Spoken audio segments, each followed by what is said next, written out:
नमस्ते, मैं प्रोफेसर प्रशांत राउत और आप सभी का इस प्रोफेसर प्रशांत राउत चैनल पे आपका तहे दिल से स्वागत करता हूँ। और आज हम बात करेंगे नागपुर ज़िले में उमरेड तालुका का उमरेड शहर, वहाँ के तरुण युवा मोनिश अट्ठरकर से। तो नमस्कार। नमस्कार। नागपुर ज़िले में जो उमरेड नगरी है, वहाँ के मोनिश अट्ठरकर एक युवाओं के लिए प्रेरणा स्थान बन चुके हैं, इसलिए आज उनसे हम बात करेंगे। तो मेरा पहला प्रश्न है कि मोनिश, आपको कॉलेज जीवन में ही ये समाज कार्य करने की जो एक आपको आपके इसमें दिखा, तो वो कहाँ से आपको प्रेरणा मिलती है ये सब? सर, इसके बारे में मैं बताना चाहूँगा कि मैं जो कॉलेज लेवल से ये समाज कार्य में जो काम कर रहा था, तो ये सबकी एक सोच मेरे मन में बाल अवस्था में मैं जब था प्राइमरी स्कूल में, तभी से थी। और इसका एक महत्व का कारण बताने का ऐसा है कि ये सब सोच मुझे मेरे घर से ही, मेरे पिताजी से मिली है। क्योंकि बचपन से मैं देखते आ रहा हूँ कि दोस्त है, उनका मित्र परिवार हो या फिर संबंधी लोग, किसी को भी कोई काम है, किसी का दवाखाने का कोई काम होता था, तो पिताजी दौड़ते हुए जाते वो सब काम करते थे। आज पिताजी नहीं, हमारे बीच नहीं रहे, पर उनकी वो सोच और उनका जो काम था, उसी को, उनके जो संस्कार है वही जपने का एक प्रयास मेरी तरफ से करना चालू है। और उन्हीं की एक प्रेरणा है जो मैं आज यहाँ तक पहुँचा। तो आपने हमने देखा कि कोरोना काल में भी खुद के हाथ से मास्क सिला के लोगों में बांटे, लसीकरण के बारे में जन जागृति की, और ये बहुत बड़ा काम है। तो इसके बारे में थोड़ा हमारे प्रेक्षकों को बताएं। वो एक ऐसा दौर था कोरोना का कि जिस समय में अपने अपनों से बात करने को तक डरते थे। और भारत में और पूरे विश्व में कभी ना आई वैसी एक महामारी कोरोना के रूप में हम सब ने देखी है। तो तभी भी हम, एक शाम का समय था, पापा और मैं हम बैठे थे, टीवी चल रही थी और हमने न्यूज़ देखा कि किसी लोगों को मास्क न होने के कारण कोरोना का संक्रमण बढ़ रहा है। तो हम खाना खाते समय पिताजी और मैं हमने बात किए, तो हम भी इसमें कुछ कर सकते हैं, ऐसी हमारी चर्चा हुई। फिर उस समय हमारे पास जो हमारा, मेरे पिताजी का, पहले तो मैं आपको बताऊं कि मेरे पिताजी का काम ही पेशे से टेलरिंग का है। हम किसी बड़े राजकीय या फिर सामाजिक क्षेत्र का बैकग्राउंड होने वाले लोग नहीं हैं। हम एक सर्वसामान्य कुटुंब से बिलोंग करते हैं। तो हमारे घर में कुछ कपड़े थे, तो वो कपड़ों के पिताजी ने और हमने मिलकर मास्क सिए। फिर उसके बाद वो मास्क हमने फ्री में हमारे मतलब गरजू लोगों को हमने वो बांटे। गरीब लोगों को, गरीब बोल सकते हैं या फिर जिनको जरूरत है, हाँ, बांटे। तो उसी सिलसिले में फिर हमने सोचा कि अभी सब दुकान बंद है, लॉकडाउन है, तो कपड़ा कहाँ से लाएंगे। तो फिर पुराने जो कपड़े अपने पास थे वो तो यूज़ किए ही किए। उसके बाद में एक धोतर जो बोलते हैं, वाइट वाले, तो वैसे धोतर हमने खरीद के लाए। अच्छा। और उनको फिर कट करके उनके मास्क बनाना, तो ये सब करते करते मैंने खुद, पिताजी ने, हमने मिला के सब 2500 के आसपास वो मास्क हमने बना के बांटे। बहुत बढ़िया। तो वो एक बहुत अच्छा। और इसके साथ ही कुछ और सामाजिक कार्य है आपका, उसके बारे में थोड़ी जानकारी। हाँ, तो सामाजिक कार्य में जैसे कि कोरोना का बात की जाए तो हमने मास्क बना के बांटे। फिर वैक्सीनेशन का दौर आया। वैक्सीनेशन में बहुत लोग डरते थे कि हम वैक्सीन लिए तो हमें कुछ हो जाएगा या फिर कुछ, और अफवाह बहुत फैली थी उस समय। तो उस समय हमने जन जागृति का एक काम किया, जिसमें ऑनलाइन कुछ पोस्टर्स है जो ग्रुप बना के उनको अवेयर करना है। उसमें जो दीवारें होती है गांव-गांव में, तो दीवारों पर हमने हमारे हाथों से कुछ पेंटिंग्स बनाए। कि जिनमें आप कोरोना से डरो मत। अवेयरनेस। हाँ, उसे आप डट के लड़िए, आप वैक्सीन लीजिए, आप सामाजिक दूरियां बनाए रखिए, सैनिटाइजर का यूज कीजिए, मास्क लगाइए, ऐसे सब संदेश हमने वहां तक पहुंचाने का प्रयास किया। उसी के साथ उस समय में हमारे जो शिव साम्राज्य बहुउद्देशीय संस्था है, तो उनके हमारे जो सदस्य है, तो उनके जो जन्मदिन कोरोना के समय में जिनका जिनका जन्मदिन आया, तो हमने उस जन्मदिन को न मनाते हुए जो कुछ आर्थिक मदद हो पाई, तो उससे हमने राशन किट खरीदी करके, जो हमारे मतलब कुछ दिखाई दिए या कुछ संपर्क में आए कि जिनको जरूरत है उस समय में, तो उनको एक छोटी सी मदद करने का प्रयास उस समय हमने किया है। तो कोरोना का जो दौर था तो हमें सिखा के गया है कि जिंदगी में कुछ रहे या ना रहे, अपने कर्म ही अपने साथ आएंगे, और उसी से हम प्रेरित होकर वो कोरोना का भी दौर गया। और उसके बाद आपका कुछ पर्यावरण के संरक्षण के लिए, संवर्धन के लिए भी आपने काम किया है। हाँ सर, तो पर्यावरण के बारे में कहा जाए तो हम 1 जुलाई से लेकर जो बरसात के दिन शुरू होते हैं, तो हम हर साल एक 500,000 वृक्ष लगाने का संकल्प करते हैं। और जैसे कि मैं नेहरू युवा केंद्र नागपुर का स्वयंसेवक रह चुका हूँ, तो उसी सिलसिले में नागपुर जिले में यहाँ 13 तहसील आती है, और अपने उमरेड तहसील अंतर्गत करीब करीब 50 से 55 गांव में मेरा एक युवा टीम का एक संगठन है। तो उनके माध्यम से हम सामाजिक क्षेत्र में काम करते हैं। तो हर साल एक 5-10 गांव में वृक्षारोपण करना है, और स्वच्छता अभियान है। तो वृक्षारोपण सिर्फ न करते हुए और वृक्षों को कैसा मतलब बढ़ाए, वो वृक्ष जब जगेंगे और वृक्ष जब बढ़ेंगे तो हम फल वृक्ष को ज्यादा महत्व देते हैं, क्योंकि फल वृक्ष ऐसा होता है कि जिनसे छांव भी मिलेंगी और फल भी मिलेंगे। और जिनके घर में लगाया है तो उन्हें फल मिल रहा है, छांव मिल रही है, तो वो भी उसे प्यार से बढ़ाते हैं, चढ़ाते हैं, मतलब ऐसा सब वो चालू है। और उसी के साथ साथ स्वच्छता अभियान हो गए, तो हम हर साल करीब करीब 10 गांव में स्वच्छता अभियान श्रमदान कार्यक्रम चलाते हैं। तो ये हमारे जो सभी साथी लोग हैं, सभी स्वयंसेवक हैं, उनको साथ लेकर हम उनके गांव के लिए हम खुद उसमें सहभाग लेकर सबके सहयोग से ये स्वच्छता अभियान चलाते हैं। इनका उद्देश्य ऐसा है कि हर किसी ने अगर मन में ठान लिया कि ये मेरी जवाबदारी है, ये मेरी खुद की, हाँ, ये खुद की रिस्पॉन्सिबिलिटी है कि मैं कचरा डस्टबिन में डालूं या मैं बाहर कचरा न फेंकूं, ये सबने ऐसा शुरू कर दिया, तो फिर मुझे तो लगता है ये स्वच्छता अभियान लेने की जरूरत शायद तो ना पड़े, क्योंकि मैं अपना घर जैसे अच्छा रख रहा हूँ, स्वच्छ रख रहा हूँ, वैसे मैं परिसर भी रख लूँ, अपना गांव भी रख लूँ। आपने मेरे ख्याल से जो धूपकाला रहता है, समर वैकेशन, तो जो पक्षी है, पक्षियों के लिए जलपात्र मुहिम भी आपने। हाँ सर, हाँ, हमने ये देखा था कि जैसे कि होता है धूप काले में, अभी इतनी भयानक जो धूप गिर रही है कि आदमी मतलब कैसा जीता है, वो कूलर और एसी के बिना तो रह नहीं सकते। तो हम देखते हैं कि धूप काले में कहीं ट्रैवलिंग करते समय रोड पे पंछी या फिर पक्षी जो होते हैं वो मतलब मृत अवस्था में दिखाई देते हैं। तो हमने ठाना था कि इनके लिए अपन क्या कर सकते हैं, क्योंकि पर्यावरण का बहुत महत्वपूर्ण अंग ये पक्षी होते हैं। हमने धूप काले में मतलब ऐसा किया तो था, अभी ये कंटिन्यू चालू है, 7 साल से ये मुहिम हमारी शुरू है। तो सार्वजनिक ठिकान हो गए और हमारे जो स्वयंसेवक है, तो सबके घर पे, हम दोस्त भाइयों के घर पे हम ऐसा एक बर्तन का मिट्टी का बर्तन रखते हैं, मिट्टी का बर्तन, और उसमें पानी डालते हैं, और उसके बाजू में एक प्लेट रख के उसमें कुछ दाने या चावल के दाने या फिर ऐसे वो फूड उसमें रखते हैं। तो उससे क्या होता है कि पंछियों को पानी पीने की एक व्यवस्था हो जाती है। तो उससे मतलब जल ही जीवन है। तो महत्वपूर्ण संदेश उस माध्यम से जा रहा है।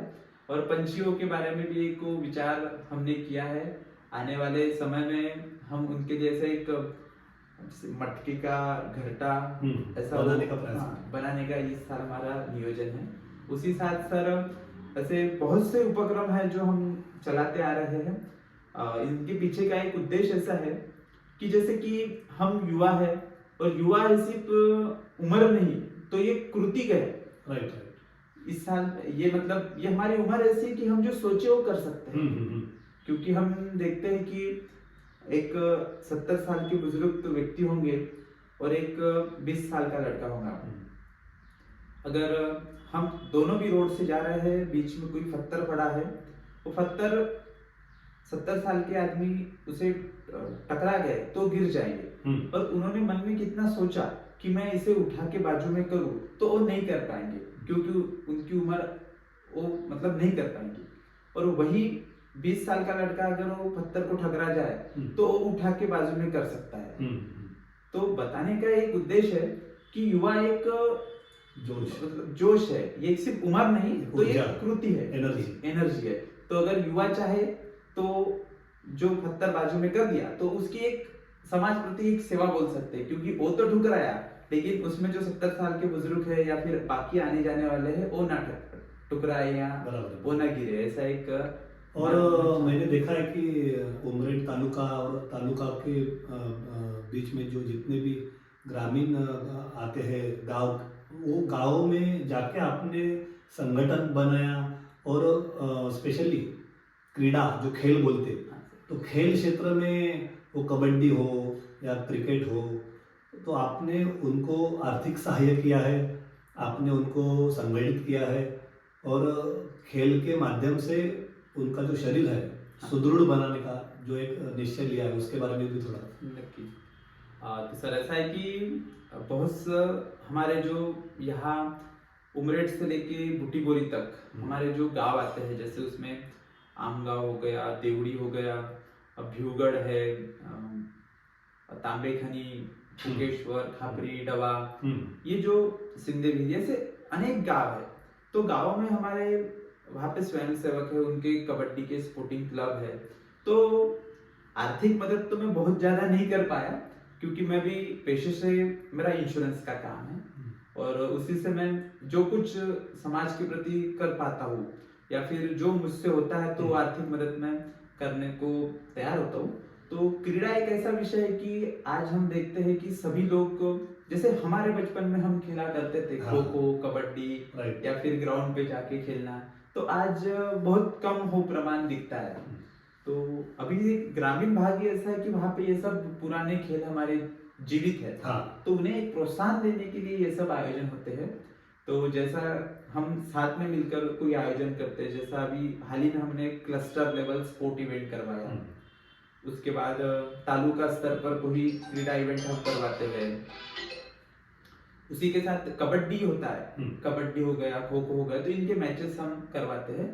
क्योंकि मैदान में जब प्लेयर खेलता है तो खेल के साथ साथ उसमें संघ भावना निर्माण होती है, एक शिस्त निर्माण होती है, और ये सब करते हुए एक क्या बोलेंगे उसे, एकजुट सब होते हैं, और उसमें एक प्यार भाईचारा बढ़ता है। तो उसी उद्देश्य से ये सब खेल हम करते हैं। और हमारे जो सभी युवा है, ये ग्रामीण के जो युवा है, वो मतलब भले ही प्यार से, बड़े प्यार से एक होते हैं, सब आयोजन करते हैं, खेलते कूदते हैं, और ये सब हमारा चलते रहता है। आपने इतनी कम उम्र में इतना सामाजिक काम किया है, पर्यावरणीय काम किया है, खेल कूद के बारे में काम किया है, और मेरे ख्याल से जो अपना उमरेड का शिव साम्राज्य बहुउद्देशीय संस्था के आप अध्यक्ष हो, उसके बाद नेहरू युवा केंद्र जो सेंट्रल गवर्नमेंट का है, उसमें आप स्वयं सेवक रह चुके हो। तो नेहरू युवा केंद्र का काम करते वक्त आपका क्या अनुभव रहा है? तो नेहरू युवा केंद्र का काम करते समय वो दौर ऐसा था कि मैं नूतन आदर्श महाविद्यालय में सेकंड ईयर का बीकॉम का स्टूडेंट था। उसी समय नेहरू युवा केंद्र में मैं स्वयं सेवक करके चुना गया। तो बचपन से ही एक मन में ये था कि हम समाज के लिए कुछ करें, समाज के लिए हम कुछ लगते हैं, तो हम जिए तो समाज के लिए जिए, ऐसा वो सोच हमारी थी। और उसी साथ मेरा काम तो शुरू ही था, लेकिन नेहरू युवा केंद्र ने एक सपोर्ट दिया, एक आगे बढ़ने की ऊर्जा दी। उस समय नेहरू युवा केंद्र में हम जब जुड़े, तो उसके बाद में जो योजनाएं होती है या फिर युवा के लिए हम क्या कर सकते हैं, हाँ तो ग्रामीण युवा को तो सामने लाकर एक प्लेटफॉर्म, मतलब बोल सकते कि उनको विकास, उनका सर्वांगीण विकास करने का एक सेंटर बोला जाए तो नेहरू युवा केंद्र की तरफ देखना पड़ेगा। और उनका बहुत धन्यवाद कि आज मैं जहाँ हूँ तो उसमें एक अच्छा खासा सपोर्ट ये नेहरू युवा केंद्र का था। उसमें हमारे उस समय के साळुंगे सर थे, मोहिते मैडम थे जो अमरावती में, महल्ले सर, नागपुर के हमारे उदयवीर सर, राउत सर, ये सब नेहरू युवा केंद्र की टीम थी। उन्होंने अच्छा सपोर्ट उस समय किया और शासकीय योजनाओं का प्रचार प्रसार हो गया। और उसके बाद यूथ डेवलपमेंट के लिए कुछ प्रोग्राम्स हुआ करते थे, तो उसमें हमने खुद पार्टिसिपेट किया, हमारे साथियों को पार्टिसिपेट करवाया। वक्तृत्व स्पर्धा एक नेहरू युवा केंद्र के माध्यम से हर साल ली जाती है, तो उसमें से हमारे उमरेड के साथी मुंबई राष्ट्रीय लेवल तक, सॉरी मुंबई में स्टेट लेवल का कंपटीशन तक वो वहां तक गए। तो ऐसा अनेक उपक्रम थे, उसकी वजह से तो हम सामने आए हैं। आपका जितना भी काम है हाँ। उसकी गवर्नमेंट ने देखा कि एक युवा जिसके आंखों में एक भारत को बढ़ाने के लिए, समृद्ध करने के लिए एक सपना है, और वो सपना वो अपने काम से पूरा करके आ रहा है। तो इसके लिए महाराष्ट्र शासन ने आपको नागपुर जिला युवा पुरस्कार आपको मिला है, और इसके बारे में आप थोड़ा बताएं। हाँ, ये सच बात है कि नागपुर जिले का युवा पुरस्कार थी मैं हूँ। तो ये पुरस्कार जो है ये मुझे 2020-21 में प्राप्त हुआ। और तत्कालीन तब हमारे पालक मंत्री डॉक्टर नितिन राउत जी थे, उनके हस्ते केपी ग्राउंड में ये प्रोग्राम हुआ था।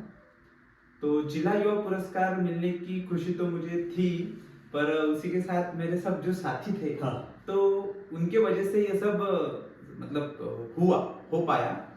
उनका सपोर्ट मुझे हर समय रहा। और जब मुझे वो पुरस्कार जाहिर हुआ था तो उस समय कोरोना का दौर चल रहा था।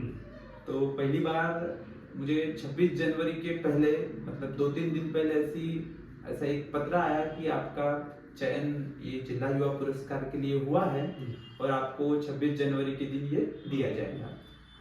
बट कोरोना का दौर था। फिर उसी दिन शाम में संदेश आया कि ये प्रोग्राम पोस्टपोन किया जाता है। तो उस समय जैसे पता चला तो सभी में एक उत्साह का था, लेकिन बाद में सभी बोल रहे थे कि अभी ये सामने गया तो मिलने वाला तो था, लेकिन एक उत्साह था। उसी समय उमरेड से मुझे फोन आया कि तहसील कार्यालय में 26 जनवरी के दिन आपको जिला युवा पुरस्कार जाहिर होने की वजह से आपका यहाँ पर सम्मान किया जाएगा। तो मतलब जिला युवा पुरस्कार का 2 बार मुझे मतलब एक आनंद या सत्कार ऐसा हुआ है कि उमरेड में एक बार, और दूसरी बार फिर 1 मई को महाराष्ट्र दिन को केपी ग्राउंड में वहाँ पे जिला युवा पुरस्कार मिला है। बहुत बहुत अभिनंदन। धन्यवाद सर। तो और एक मेरा लास्ट क्वेश्चन ये है कि अभी आज का जो युवा आप देख रहे हो, हाँ। 2026 का युवा तो कहीं ना कहीं भटक रहा है।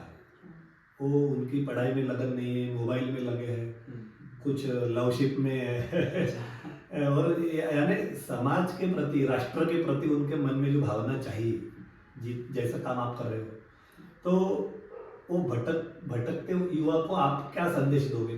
क्या करना चाहिए कि वो राष्ट्र के प्रति कुछ करे?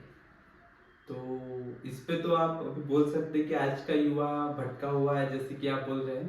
तो ऐसा आज सभी लोग बोलते हैं, लेकिन मुझे नहीं लगता कि आज का युवा कहीं भटका हुआ है, क्योंकि सभी का एक, जैसे मैं तो एक प्रमुख तो ये कहना चाहूंगा कि युवा जो है तो ये सिर्फ उम्र नहीं है, तो ये एक विचार है, एक कृति है।